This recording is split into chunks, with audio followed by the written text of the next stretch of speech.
Olá, meu nome é Cláudia Helena Batista, eu sou a juíza da primeira vara empresarial da comarca de Belo Horizonte.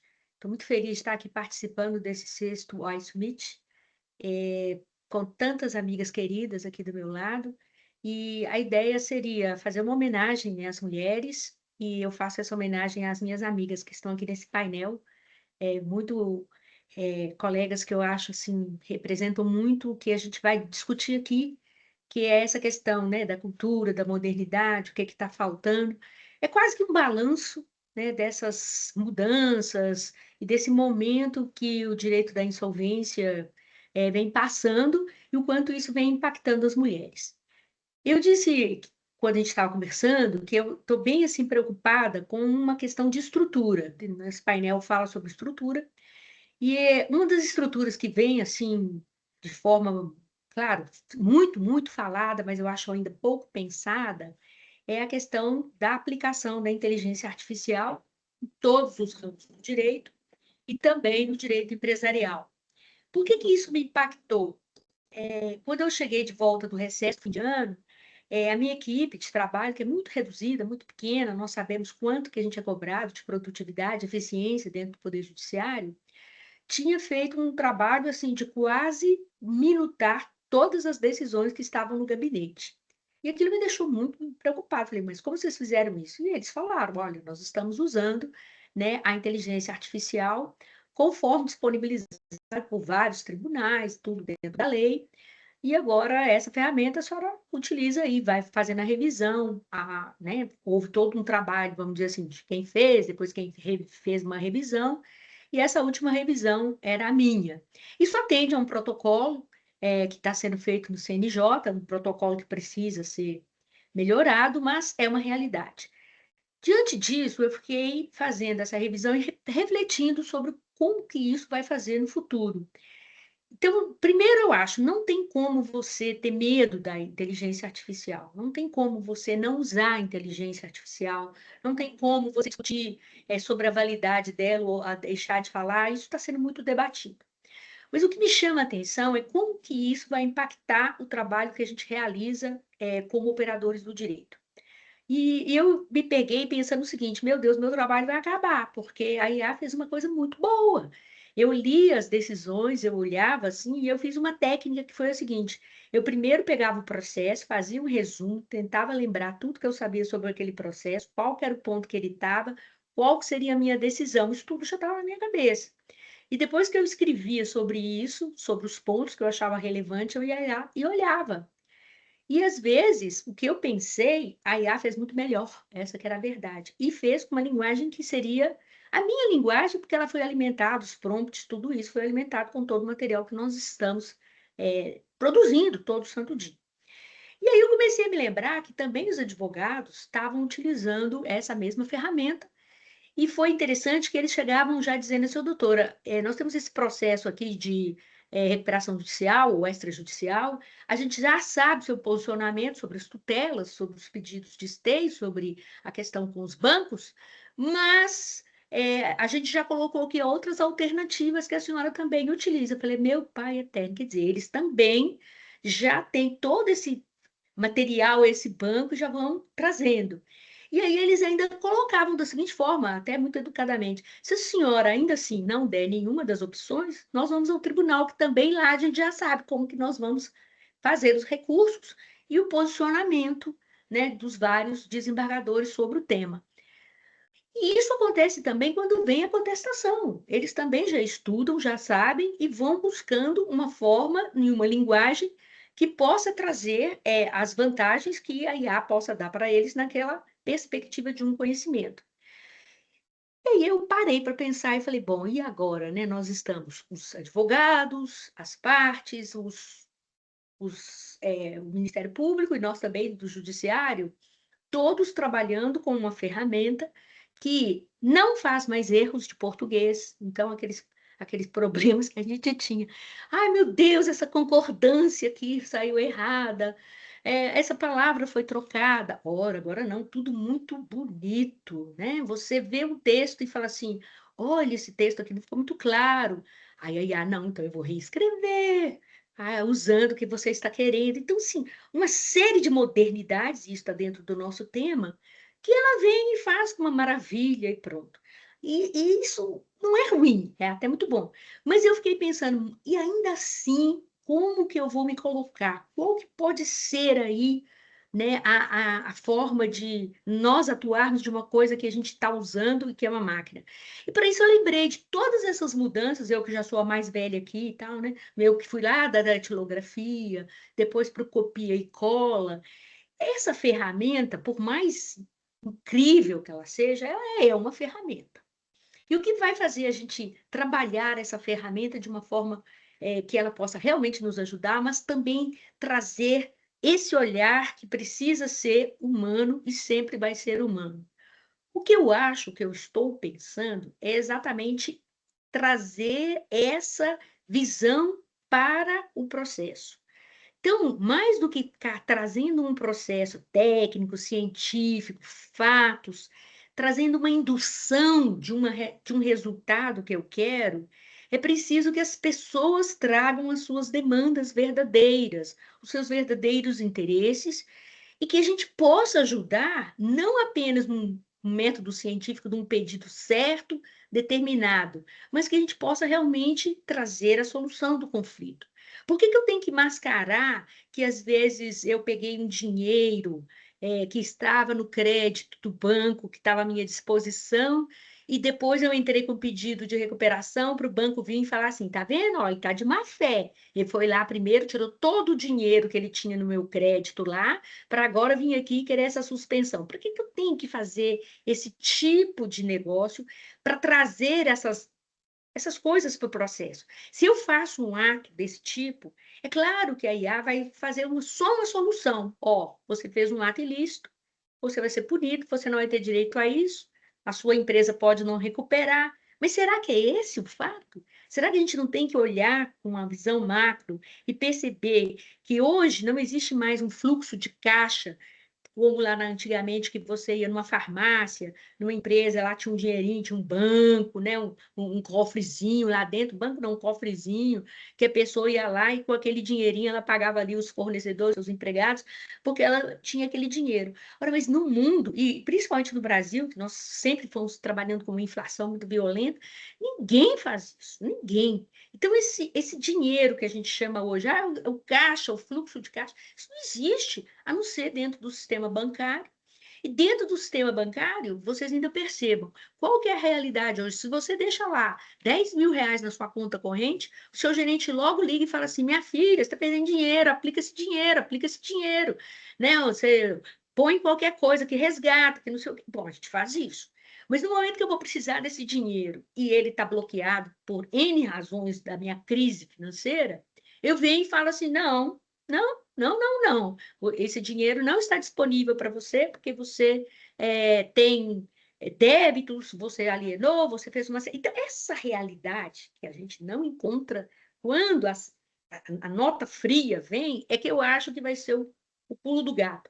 E aí, resumindo para vocês, eu vou sim ser muito atenta com a IA, ela vai me ajudar, mas nós precisamos mudar e precisamos urgentemente mudar as nossas leis para a gente não gastar tempo fazendo resumo de um processo que qualquer um faz, é só pedir a IA para fazer. Para que que a gente vai ter que fazer isso 50 vezes? Porque o advogado faz, o promotor faz, o juiz faz. Você vai lá, está todo mundo fazendo. Que a gente procura fazer um pouquinho diferente, já que estaríamos todos usando a IA, igual ao objetivo.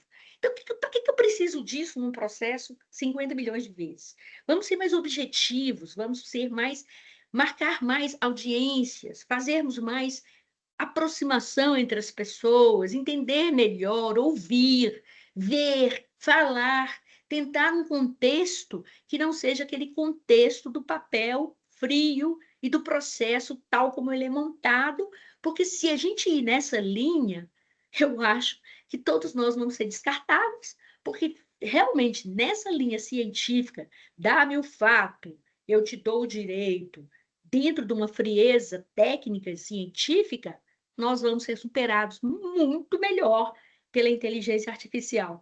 Então, olha, eu concluo dizendo assim, eu não tenho medo, sabe? Eu acho que quem está no direito, e esse é o nosso diferencial, me faz lembrar aquela coisa do médico. Tem médico que fala assim: ah, eu me formei em medicina, mas eu não gosto de gente. Por isso que eu vou para uma área que eu vou só olhar exames. Não quero saber de nada, não quero ouvir conversas, não quero nada. Então, se você tem médico, se você tem profissionais que gostam só dessa parte, beleza. Mas eu acho que não é o profissional do direito. Porque o profissional do direito tem que ser aquele médico que ouve, que pergunta, porque o corpo humano não é só exames, não é só remédio. Se você trata o ser humano para curar as suas comorbidades, vamos assim dizer, só com isso, você não vai tratar esse paciente como ele deveria ou que ele gostaria.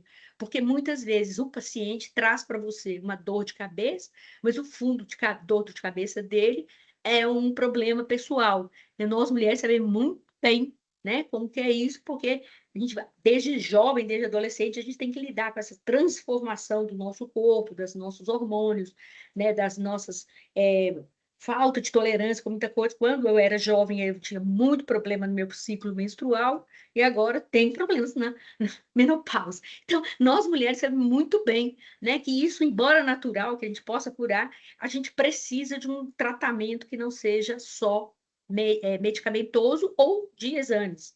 Então, é mais ou menos a analogia que eu faço. Para mim, a IA é como se fosse essa ótima prestadora dos exames, traz tudo direitinho, mas ela não vai dar conta desse diferencial, porque atrás de cada processo, atrás de cada recuperação, atrás de cada falência, existem pessoas, existem humanos, e eles são mais do que toda e qualquer realidade que essas máquinas possam tratar. Eu termino, e todo mundo sabe que eu gosto bastante, né, de usar para as minhas ilustrações. Eu fiquei lembrando assim do filme do Charlie Chaplin, que ele fala assim: olha, gente, vós não sois máquinas, homens é quem sois. Então, as nossas máquinas não vão poder ser as nossas únicas ferramentas.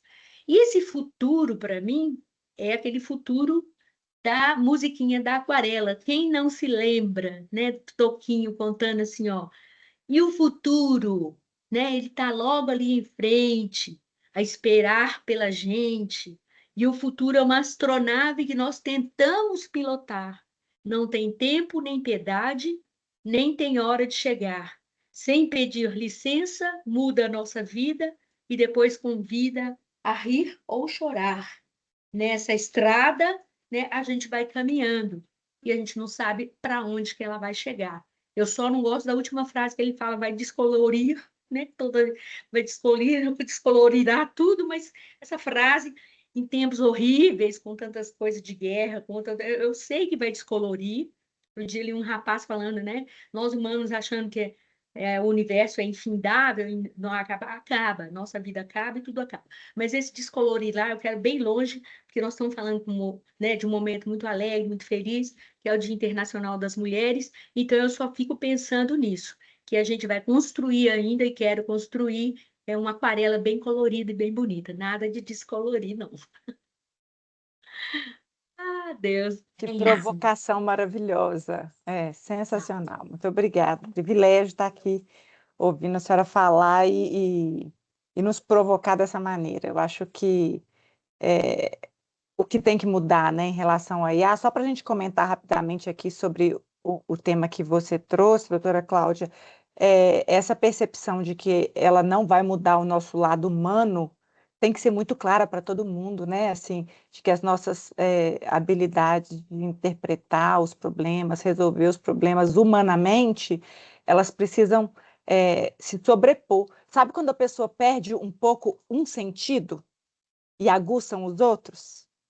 Eu acho que ela precisa nos desafiar a aguçar as nossas outras competências, assim. Vamos deixar o que a IA faz bem para ela fazer bem e ter as pessoas que saibam colocar os prompts certos, alimentá-la da melhor forma, isso é perfeito, mas vamos aguçar as nossas outras habilidades para a gente fazer um time ainda melhor, né? Com ela. Muito bom. Muito obrigada.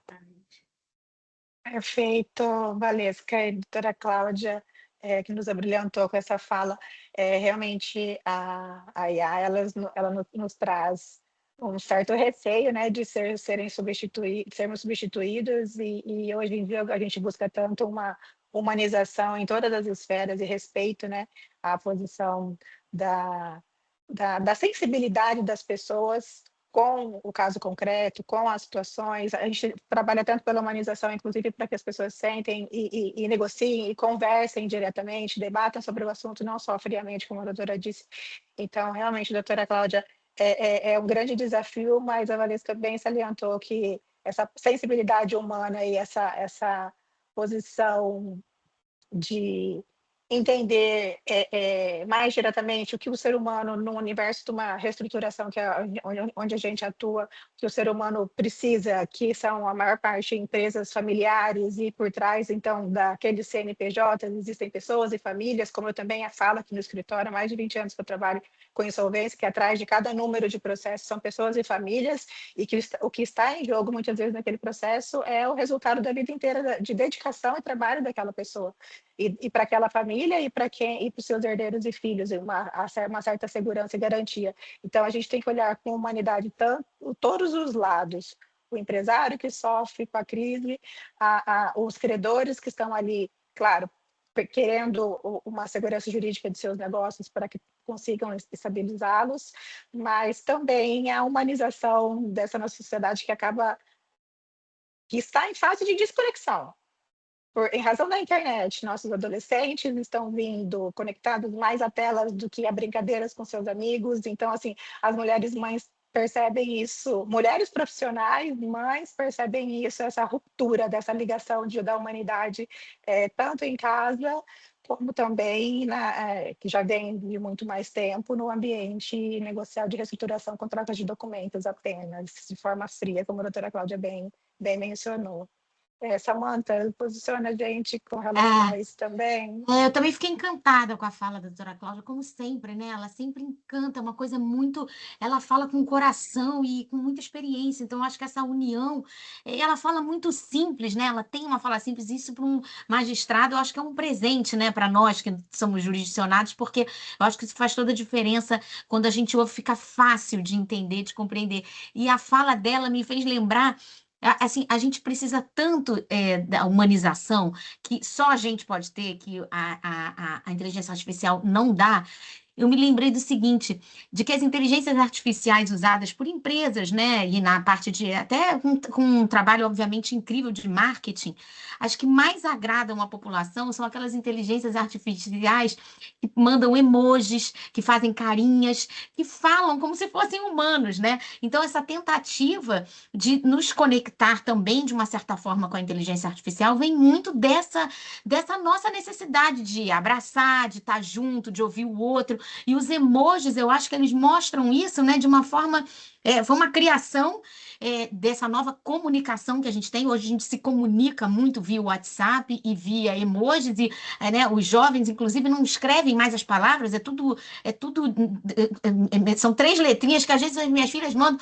Mas o que é isso, mãe? Isso aí vai que não sei o quê, vem para lá. Eu, tá, tô perdida, porque a gente cria palavras novas, formas novas de se comunicar, e a inteligência artificial, eu acho que ela é tão, ela tá tão assim, está conectada conosco o tempo inteiro, estará, e eu vejo isso, me lembrei dessa hipótese dessa Magalu, que fez a Lu da Magalu, que foi um sucesso absurdo, justamente porque ela manda um coração ao final de cada compra que você faz, ela diz, muito obrigada por comprar comigo, você está bem? Você está se sentindo bem hoje? Então, essa necessidade da conexão humana.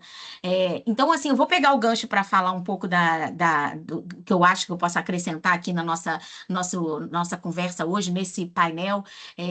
Eu sou Samantha Longo, sou advogada, tenho trabalhado nos últimos anos bastante com mediação em processos de recuperação, sejam processos que já estão instaurados, e aí a gente faz a mediação para uma aprovação do plano, para a tentativa de compor ali todos os interesses dos credores e do devedor, e também faço mediações antecedentes, que são as que eu mais gosto, até porque eu acho que elas evitam o litígio, elas diminuem esses 80 milhões de processos que a gente tem aguardando julgamento, que parece, mesmo com a inteligência artificial, mesmo com toda a automatização que as procuradorias, né, todas têm feito, a gente não consegue sair desse número. É uma sensação de estar enxugando gelo, que esses 80 milhões todo ano no Justiça em Números do CNJ, ele não sai dali, não sai de um patamar que é absurdo, é assustador.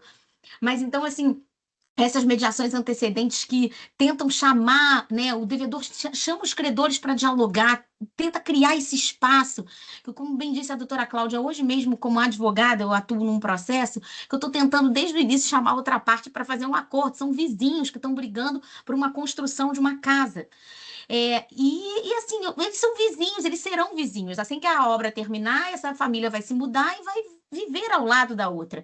E eu tenho procurado a outra parte e assim, eu coloco, desde a contestação, eu tenho dito, queremos mediação, eu sou favorável à mediação, vamos fazer mediação. E o juiz marcou uma audiência no Sejusc. E você sabe que eu fui procurada hoje por uma mediadora que foi contratada pela outra parte, que tem o seu advogado nos autos, mas quis contratar uma profissional que fale mais essa língua.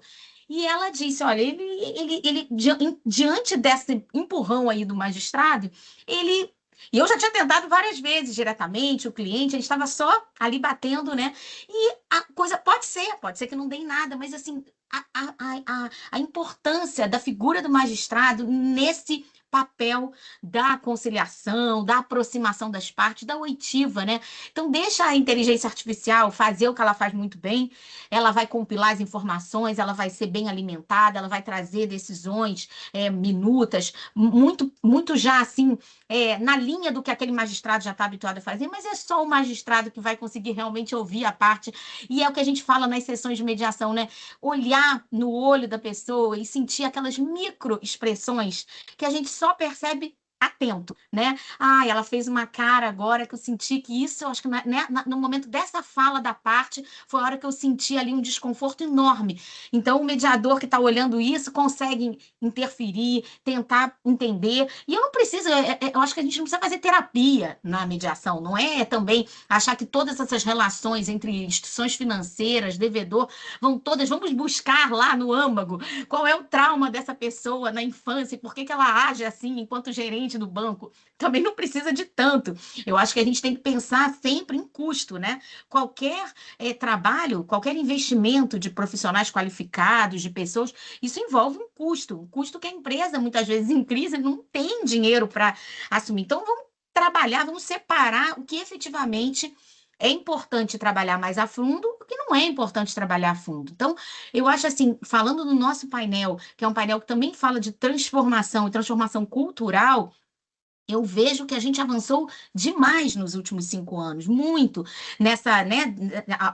A lei, quando traz essa alteração e traz essa possibilidade da gente fazer mediações, fazer conciliações num ambiente que todo mundo achava que era um ambiente que não tem nada para fazer acordo aqui, o devedor é um pilantra, não quer pagar, o credor só quer cada um olhar o seu e ninguém quer olhar o todo, e ninguém está interessado em ajudar ninguém.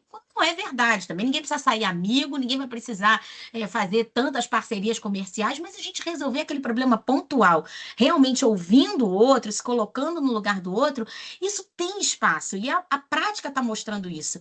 Cada vez mais empresas. Então, eu acho que assim, a gente, em termos de transformação cultural, é lento, a gente sempre fala isso, né? É um trabalho de formiguinha, tem que ficar falando, aí você fala numa plateia, talvez aqui, né, as pessoas vão ouvir essa nossa conversa depois. Aí muita gente vai achar, nada a ver ainda. Alguns outros vão falar, poxa, isso tem tudo a ver, quem sabe eu posso internalizar isso para a minha prática profissional. Até o advogado, na hora que ele ouve o cliente, o que ele pode falar, quais são as opções que ele pode dar.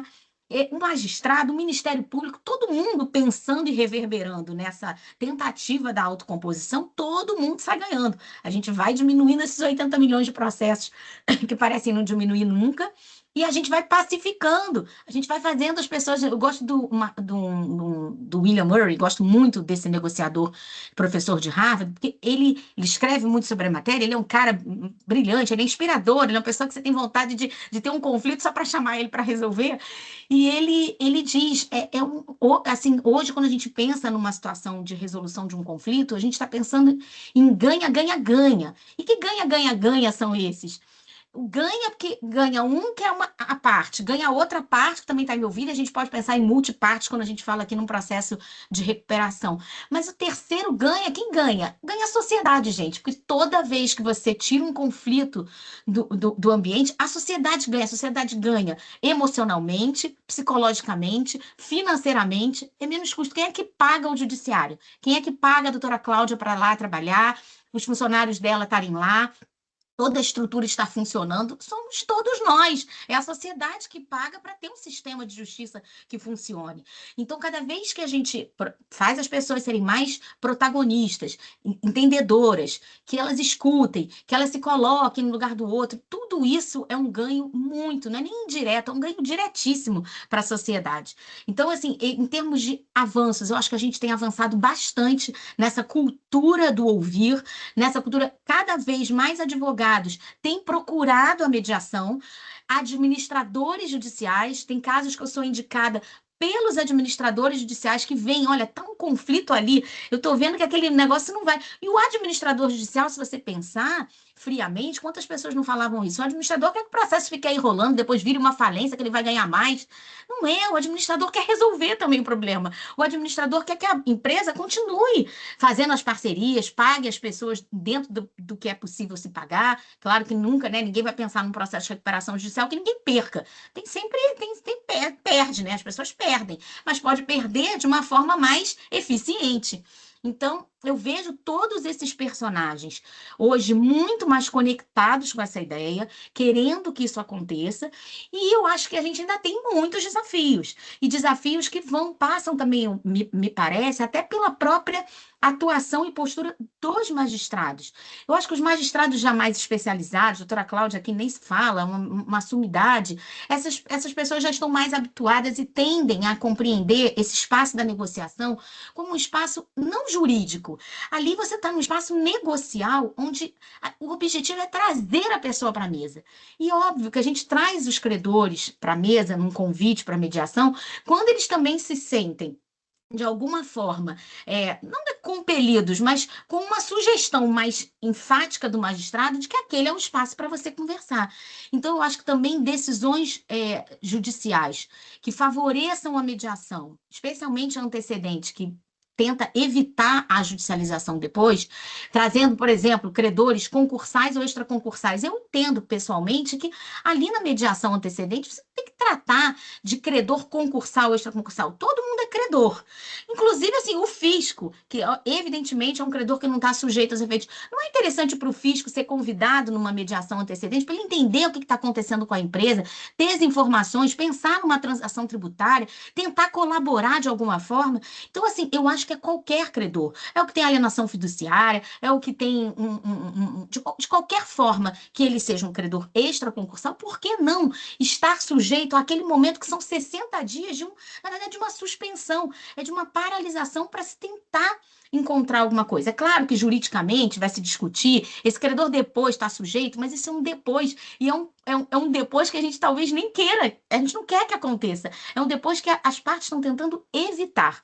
Então, eu acho que a gente pensar também de uma forma mais aberta, e não talvez num rigor técnico tão grande, mas talvez assim nesse passo de vamos tentar abrir. E a mulher, eu acho que assim, a doutora Cláudia está aqui como acho que uma referência para todos nós. As mulheres, elas, quando se fala em mediação, eu acho que elas estão anos-luz na frente dos homens. E por que tem tanta mediadora mulher? Porque a gente já faz isso meio que naturalmente, com mais facilidade do que os homens.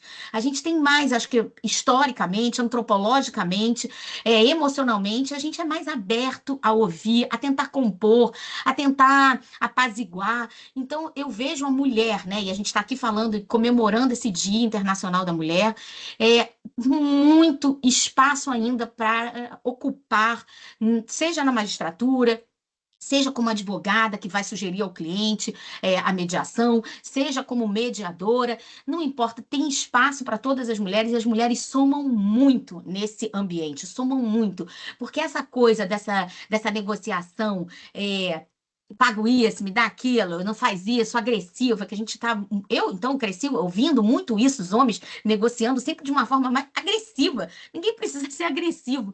A gente pode ser super informal, super leve, super acolhedor e conseguir um acordo maravilhoso. Então, eu acho que a mulher ajuda muito, ela tem muito a acrescentar. Eu acho que... Eu fico muito feliz de estar aqui novamente, nessa nova edição do iSummit, do Hashtag Por Elas, a 6ª edição. É uma alegria estar aqui com vocês todas, assim, com pessoas que eu admiro muito. E eu encerro aqui minha fala, então, com isso. Eu acho que a gente está, assim, evoluindo muito, ainda tem desafios naturais, também se não tiver desafio, né, a gente não levanta da cama, né? Se não tiver alguma coisa para a gente mudar, transformar, alterar, né? O que seria do azul se todo mundo gostasse do amarelo? A gente tem que ter conflito, tem que ter confusão, mas a gente pode construir em cima disso. Então, eu acredito muito nisso, tenho feito isso no meu trabalho profissional, que tem me trazido assim, uma alegria muito grande. Então, gente, obrigada, agradeço a oitiva de vocês, ativa, teve uma escuta aqui que eu percebi verdadeira, e estou aqui para a gente depois comentar mais a fala das demais. Obrigada. Olha, Samantha, eu não posso deixar de comentar aqui, porque é muito rica a sua fala, mas são duas coisas que realmente você tocou que me deixam muito isso. Primeiro, é essa coisa, assim, até paradoxa, da pessoa buscar no IA, né, as emoções. Isso é verdade, né? Você vê gente casando com IA sendo terapeuta, essas loucuras que a gente vai ouvindo aí na mídia, que mostra assim, para mim, é a pessoa gritando: olha, eu estou aqui, eu existo. Ela está gritando. Como ela grita numa megalópole, numa cidade que é invisível, de pessoas passando com muita pressa e tal, né? A gente entra num fórum, às vezes a gente não cumprimenta a pessoa que a gente encontra ali, está correndo sempre, está andando agitada. É esse grito de uma sociedade falando assim: eu estou sozinho, eu estou isolado, eu estou, né, em busca de outros. Como eu não acho isso, as máquinas vão tentar suprir? Não vão. Isso não dá para suprir, né? A gente sabe muito bem e a gente fica até perplexa quando a gente vê isso. Então, essa é uma primeira coisa que eu acho que, quando você falou, é muito legal. E a segunda é exatamente esse componente que eu chamei da medicina, mas eu esqueci de falar na minha fala. Não é só os advogados que preparam as petições, as partes estão usando. E muitas vezes a gente cobra do advogado, e o advogado fala: doutora, eu até não queria muito isso, não, mas a pessoa me mandou dessa forma, né? Assim, aqueles que têm um pouco mais de intimidade, a senhora sabe, a gente não pode contrariar o cliente, e mesmo que a gente fala, porque isso é um fenômeno que também está na medicina, como eu disse, né? Os médicos falam muito isso. A pessoa vem aqui já: eu quero esse remédio, eu quero isso, eu estou com isso, eu fui lá no IA, eu olhei, e vai dar essas consequências. Quer dizer, então por que você vem aqui? Se você já tem o seu, né, o seu médico IA, você resolva com ele, mas as pessoas não. Mas se você contrariar aquilo, ela também não fica satisfeita. Então, eu acho que essa nova relação dos profissionais, talvez na área da insolvência, que os profissionais são mais qualificados, a gente não sinta isso de uma forma tão aguda, embora exista. Mas, por exemplo, na área de direito de família, outras áreas que são mais sensíveis, né, na sucessão, os advogados têm mostrado muito isso. As pessoas vão e já vão com uma coisa ali pronta que o IA fez. Não, tem que usar desse jeito aqui, eu quero dessa forma, para eu poder ter esse resultado, como se fosse, como nós acabamos de dizer, uma receita de bolo. Então, essas duas coisas que você falou me deixaram impactadas, porque talvez também nós vamos ter que repensar nas escolas jurídicas, nos cursos de graduação, essa fala e essa forma como lidar com esse cliente que hoje acha que, né? E depois não dá conta, porque, na verdade, essa expertise ele não domina. É muito comum, que eu falei do médico. Se ele fizer só aquilo, ele não vai resolver o problema, ele, né, a gente vê, às vezes piora uma coisa que, se tivesse antecipado, poderia estar num estágio um pouquinho melhor, mas ele piora 1000 vezes para chegar num estado quase terminal ou bem agudo. Então, nós temos que pensar isso também como uma mudança que está aí à porta, né? Todo mundo querendo entender de tudo, saber de tudo, porque é só perguntar para o IA, né? Então, esse aspecto que você falou foi muito interessante. Muito, muito interessante, doutora Cláudia, essa pontuação, fantástica a sua fala, Samantha, e ver essa evolução. Nesse todo esse tempo que eu advogo na área de insolvência, ver essa evolução dos profissionais também se abrindo para, principalmente a advocacia, para não ter tanta beligerância, né, para que seja um ambiente realmente de conversa prévia ao processo, até mesmo em processos em curso. Mas a gente tem que alcançar não só os profissionais, mas também, como a doutora Cláudia bem mencionou, os próprios clientes, né? Tirar essa beligerância dos próprios clientes, que serão, inclusive, vizinhos futuramente, que ainda estão causando entraves para uma solução, sendo que eles vão ali trocar conviver, né, no mesmo condomínio diariamente. Essa aproximação e essa mudança de perspectiva é social, né? É profissional e também da sociedade em si. Nós estamos num sistema capitalista. Esse sistema capitalista ele tem um pilar da economia, né? Só que tudo isso é voltado para quem? Para a sociedade, né? Nós vivemos no Estado democrático de direito, e todas as leis que exigem é para atender anseios, defender direitos de quem? Dos cidadãos, das pessoas, das famílias, das mães, dos pais, dos empresários, dos credores, dos trabalhadores. Então, essa concepção, retirar essa interface aí de distanciamento e aproximação, eu acho que é a tendência ao futuro mesmo, para soluções de desburocratização, parada de utilização de forma massiva da estrutura do Poder Judiciário, que está ali para resolver questões pontuais, né, que realmente não tem solução, e não questões diárias que uma simples conversa poderia resolver. E isso tanto em qualquer seara, né, civil, na seara familiar, a tributária, como o próprio fisco entendendo a humanização da empresa. Uma vertente que eu tenho visto muito criado é essa da humanização e a preocupação com os empresários e a pecha que é criada, né, com a entrada em recuperação judicial ou um pedido de chamamento para uma mediação.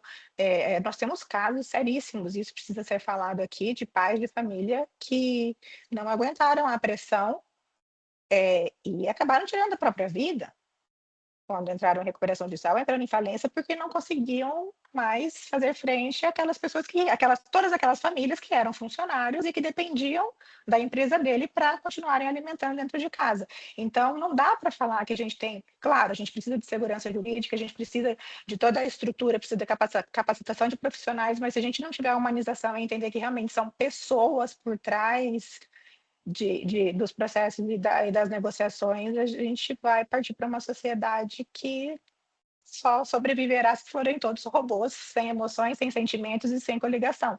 E é o que a gente não quer, né? Nós queremos que um futuro para os nossos filhos, tanto de uma sociedade estruturada, uma economia estruturada. A gente está aqui trabalhando, batalhando, e eu vejo assim, eu estou há 20 anos na insolvência, mais de 20 anos, e eu vejo a crescente das mulheres. Eu ia nas assembleias, eu comparecia às assembleias de credores e nos debates, nas discussões, eu era a única mulher entre 30, 40, 50 homens, e isso vem há muito tempo. A doutora Cláudia, no judiciário, a maior parte, os homens, a gente precisou fazer, porque aqui a gente está tratando de toda essa da estrutura, dos eixos, da cultura dentro da insolvência, da reestruturação, e dentro dos órgãos públicos, do Ministério Público, Poder Judiciário, até mesmo das procuradorias fiscais e tudo mais, a maior parte era mesmo cabeçada por homens, e essa sensibilidade feminina, como a Samantha falou, a sensibilidade feminina e sensibilidade de conseguir tocar o outro, para que ele perceba que aquilo que para ele é uma mágoa, é uma entrada, e na verdade ele está atrapalhando a própria vida e causando um tumulto, uma burocracia desnecessária,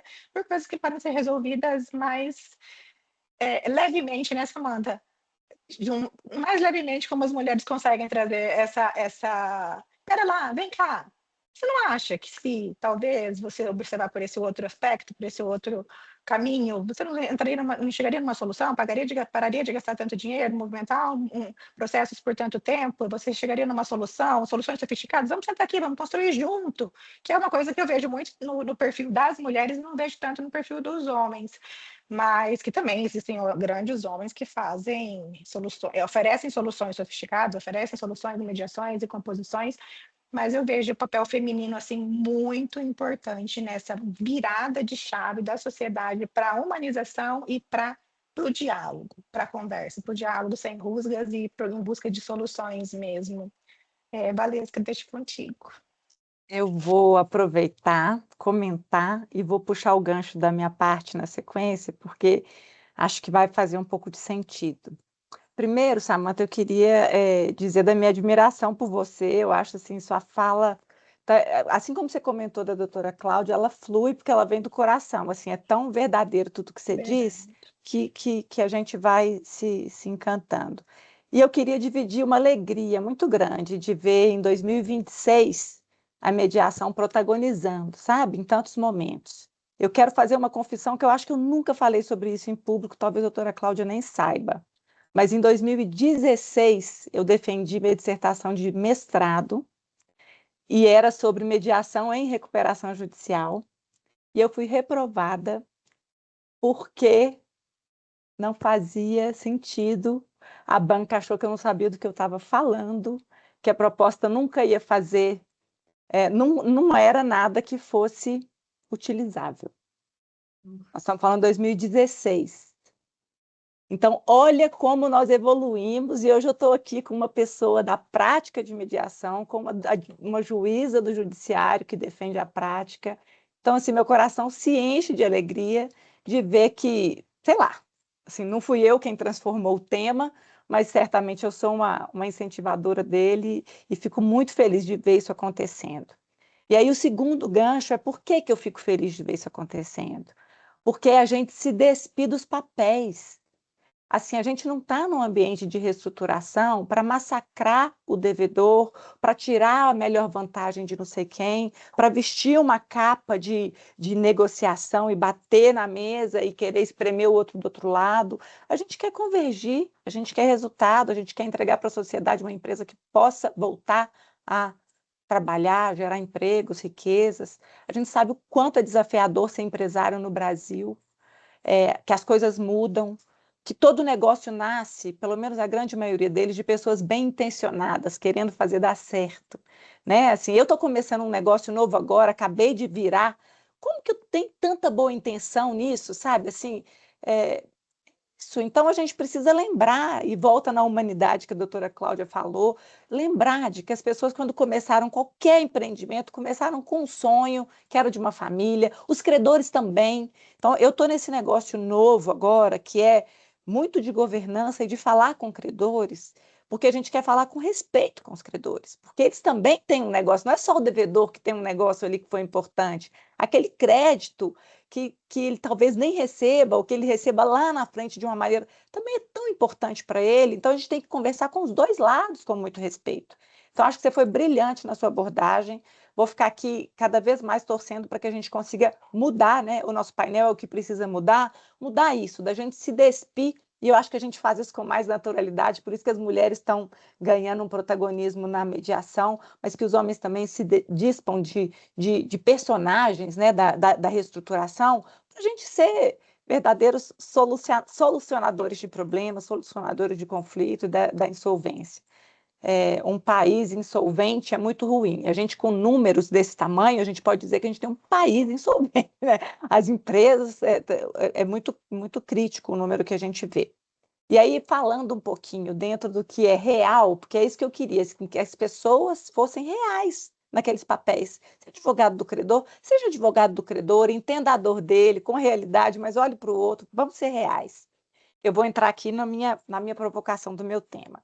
Só para cumprir o protocolo, sou Valesca Maciel, sou advogada, mas hoje tenho uma empresa de suporte administrativo para questões de insolvência. Então, eu faço o PMO em RJs, faço a governança em RJs e faço representação de credores. E fala um pouco com tudo isso que a gente está tratando.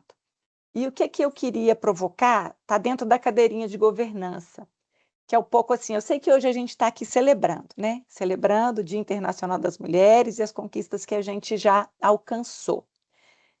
Mas eu quero muito chamar a atenção para que a gente não seja uma presença simbólica nos lugares que a gente ocupou e aprendeu a ocupar. Eu faço parte de alguns movimentos de fomento da participação feminina, sou diretora do iWeek, né, que é o nosso movimento da restauração, sou diretora no Women in Mining, que é um movimento da área de mineração, porque eu sou das Minas Gerais e vim da mineração, e não consigo sair desse movimento porque mora em mim.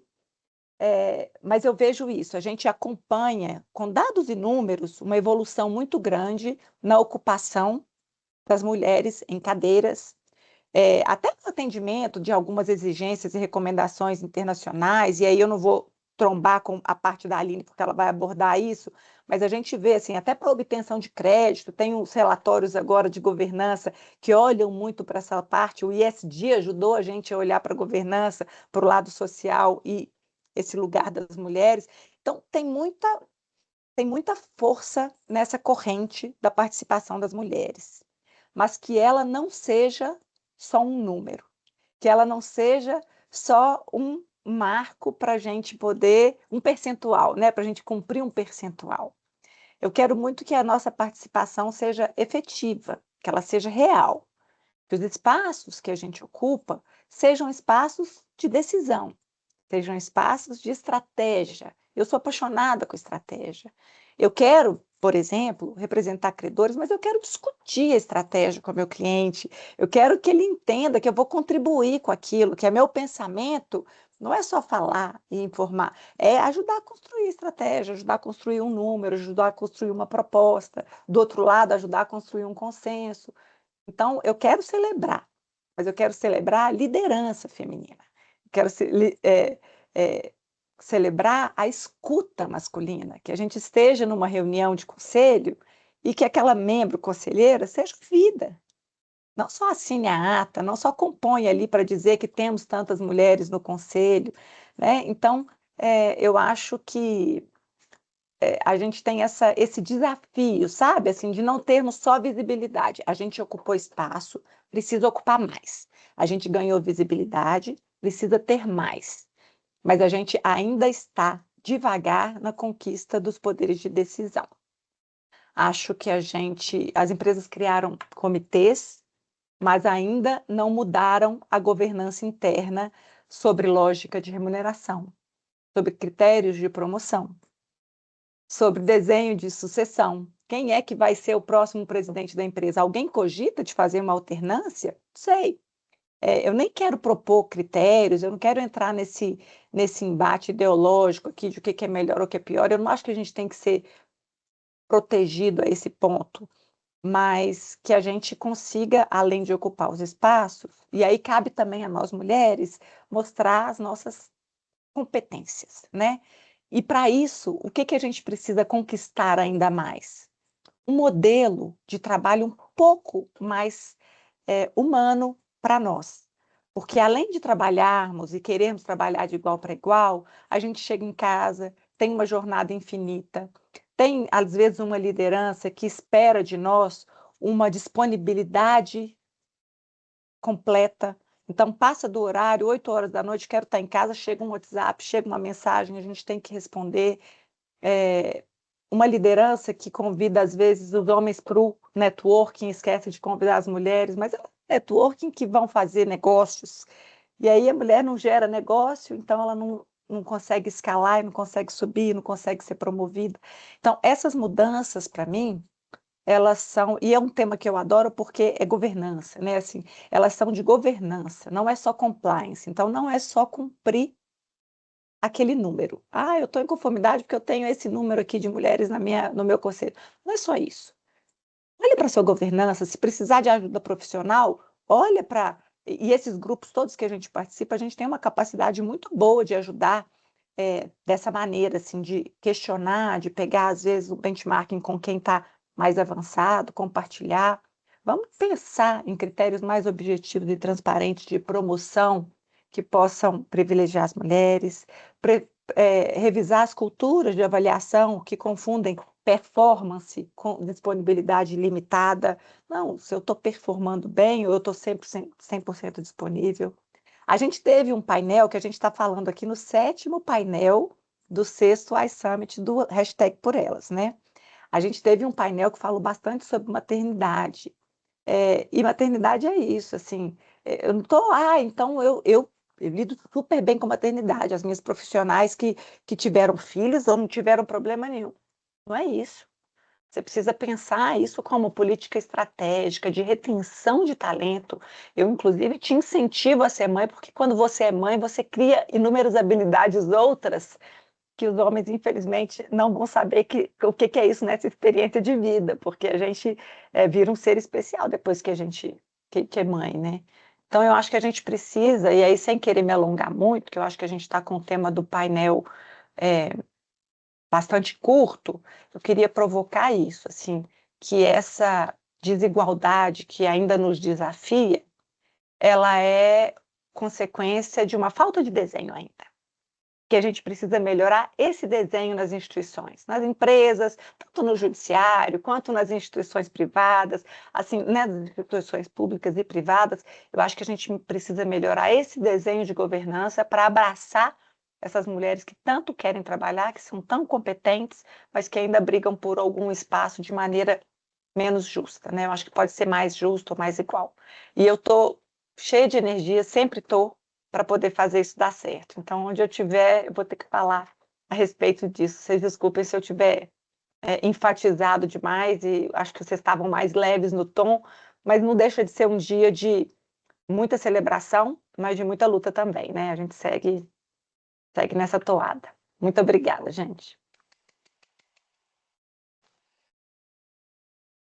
Valesca, vou entrar aqui emocionada, porque eu enxergo como minha trajetória de vida e assim, venho, sinceramente, com o objetivo de honrar as pioneiras que vêm nessa luta por espaço feminino, e eu me sinto com total responsabilidade de continuar nessa batalha e estender a minha mão para trazer todas que eu conseguir e puder carregar junto comigo, para que a gente continue no mercado, continue em busca de espaço, continue buscando efetividade na nossa voz, porque não é ocupar o espaço, como a Valesca bem disse, é ter a voz para tocar com sensibilidade e trazer técnica, porque nós somos completamente capazes, profissionais extraordinários, nós administramos famílias, estrutura, empresas, escritórios, somos estudiosas e dedicadas. As mulheres, eu vou ser sincera,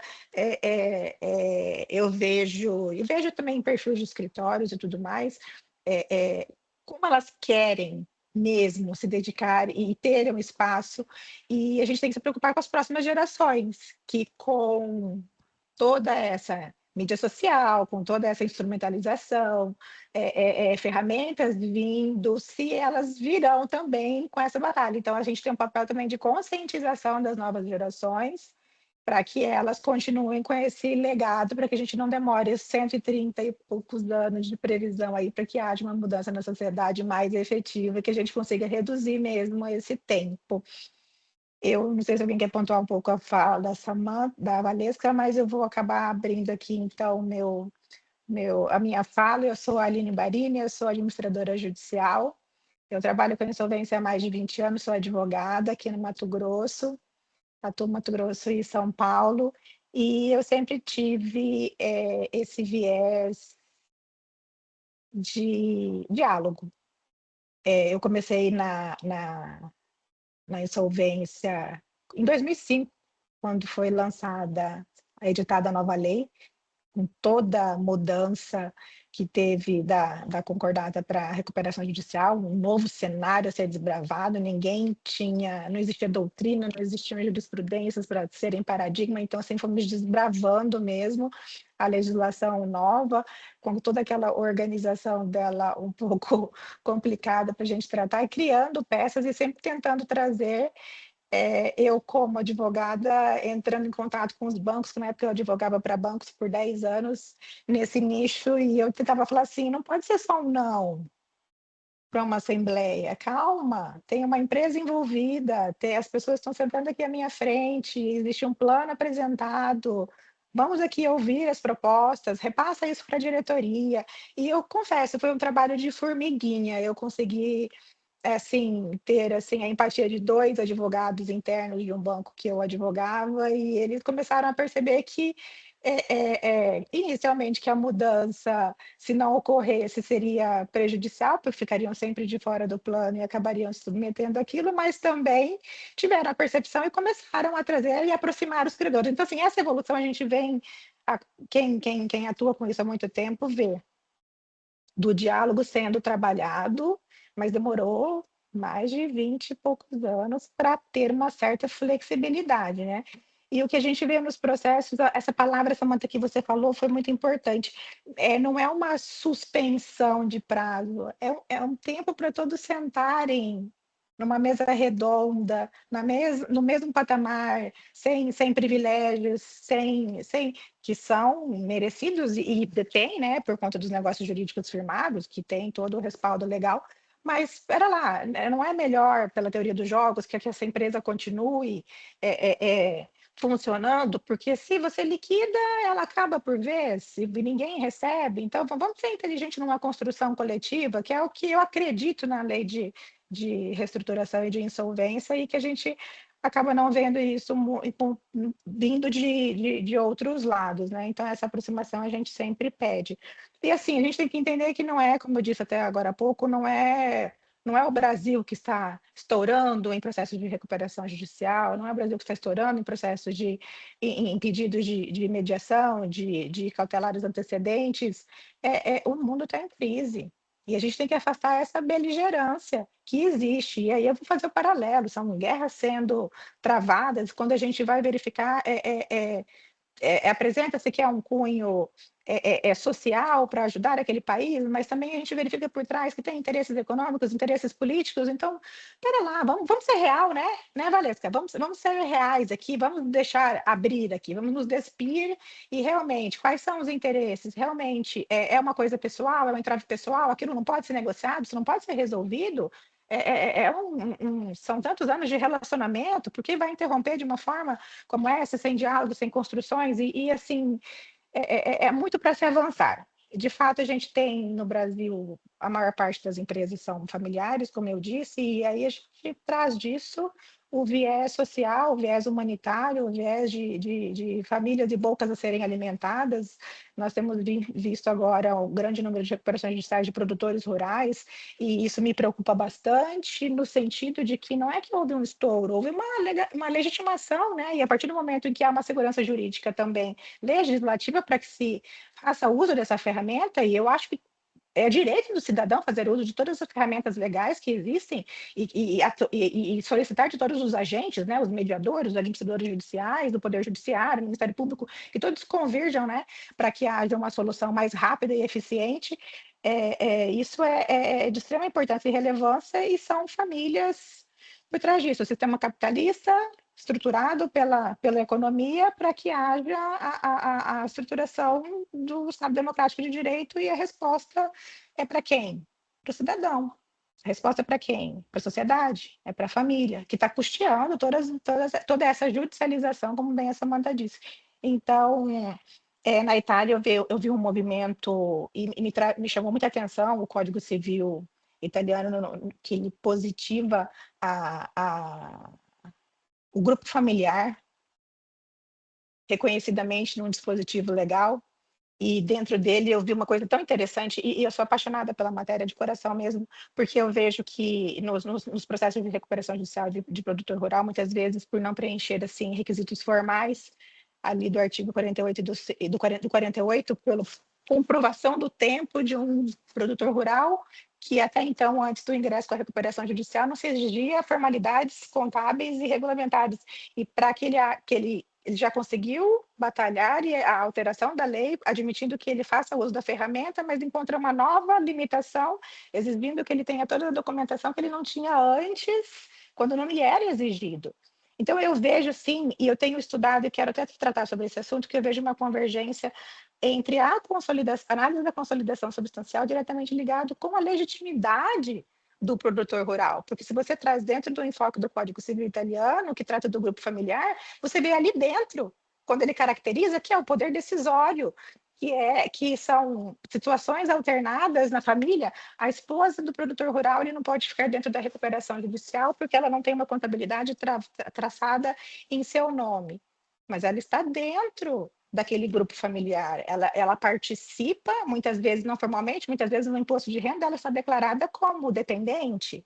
E isso tem sido muitas vezes motivo para a exclusão dela da recuperação judicial do produtor rural. O que acontece? Todas as garantias foram prestadas em nome da esposa do produtor rural também. Então, o que eu tenho visto é um problema, inclusive, estrutural e de gênero, porque os bens que lhe seriam afetos como meação estão sendo todos retirados da esposa e muito preservados o do empresário dentro do processo de recuperação judicial, e escutidos o da esposa. Então, assim, a mulher ela está em fragilidade em inúmeras situações. A gente tem que sempre ficar sensível para enxergar mais adiante. mais adiante aonde a gente consegue trabalhar e trazer essas discussões para que haja mesmo uma proteção e também o chamamento, claro, das profissionais com essa sensibilidade para enxergar esse desfecho e esse alcance todo. Eu mencionei sobre o produtor rural, acabei até me estendendo demais, mas o que eu queria contribuir é isso, que eu acho que a gente tem que pegar a experiência do direito comparado, de países que já deram certo, né, experiências concretas e que deram certo, e continuar aplicando, continuar e aplicar também em nossa estrutura, e, assim, com muita alegria, compartilhando esse painel com a doutora Cláudia, magistrada que tem toda a sua história no Poder Judiciário, que para mim também é pioneira e desbravadora, Valesca, essa manta que eu admiro muito, e no 6º iSummit do Hashtag Por Elas, eu fico muito feliz em poder contribuir.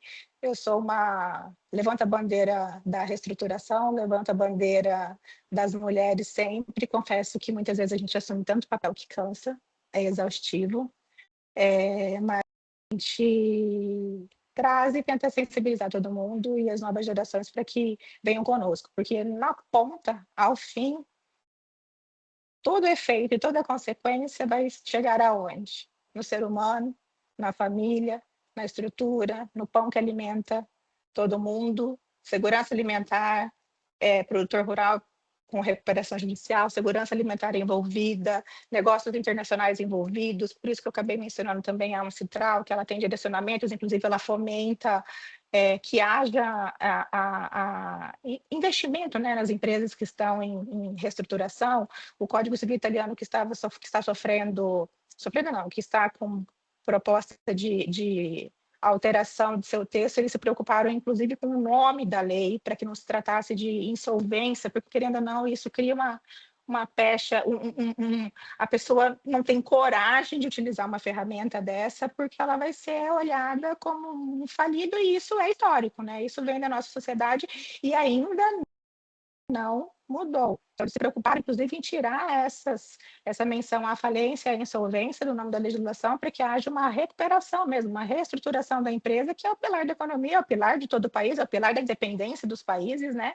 E é a convergência internacional de todos os países e do mundo para que haja um equilíbrio entre os negócios e respeito dos limites de cada democracia. É isso que eu quero contribuir com vocês e fico muito feliz em participar desse painel e agradeço demasiadamente o convite da Hashtag Por Elas, que é um instituto que eu acompanho há muito tempo, nossa fundadora Roseli, então agradeço muito, agradeço a Giovana pela paciência conosco e fico muito feliz. Muito obrigada. Bom, eu acho que você fez provocações tão importantes e foi providencial, porque fechando o nosso painel, a gente olhar para o mundo, né? Assim, a gente fica falando aqui do nosso mulher, Brasil, mundo, nossa realidade, e ter a humildade da gente olhar para fora, aprender com outros ordenamentos, com outras práticas. A gente é um país muito jovem ainda, né? Comparado com outros países, principalmente do Velho Mundo. Então, acho que a gente tem muito a aprender e na insolvência e na reestruturação também. E, principalmente, a gente está nessa pegada aqui da humanidade, né? Dessa coisa de olhar para o devedor e para as instituições e para as empresas com esse olhar mais humano, e diminuir o peso desse momento, que é um momento que a gente deseja que passe, mas diminuir o peso desse momento.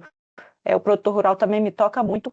Eu acho que a gente conseguir acolher esse segmento que tanto sofre no nosso país, com o Instituto da Recuperação Judicial, foi um avanço sem tamanho, sabe? Assim, eu acho que tem muitas críticas, tem mau uso, tem tudo, porque em toda fase e toda novidade a gente tem o caminho até o equilíbrio, né?